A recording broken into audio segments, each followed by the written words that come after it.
የህፃናቱን ማቆያ ወጪዎች እንዴት መመዝገብና መመልከት እንደሚችሉ እንመልከት። ከዋናው ገጽ ላይ ወጪዎች የሚለውን ይምረጡ። አዲስ ወጪ እንዴት እንደሚመዘግቡ እንመልከት። አዲስ ወጪ መጨመር። ወጪ መመዝገቢያ የሚለውን ይጫኑ። ከእባክዎ የወጪ አይነት ይምረጡ ዝርዝር ውስጥ የወጪውን አይነት ይምረጡ። የወጪውን ዋጋ ያስገቡ። ወጪዎት ወርሃዊ ከሆነ የወጪውን የመጀመሪያ ቀን ያስገቡ።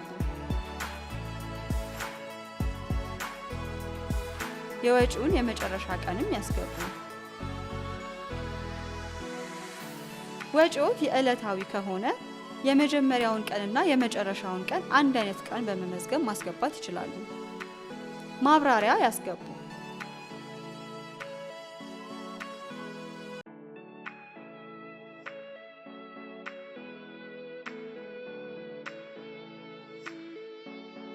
የመዘገቡትን ወጪ ማስተካከል ከፈለጉ እነዚህን ደረጃዎች ይከተሉ።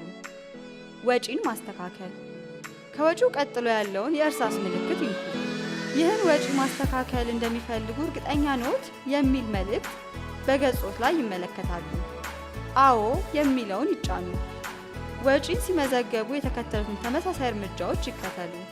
ያስተውሉ። በዚህ ቦታ ላይ ማስተካከል የሚፈልጉትን ወጪ ብቻ ነጥለው ማስተካከል ይችላሉ። አንዴ ከተጠናቀቀ ወጪን አስተካክል የሚለውን ይንኩ።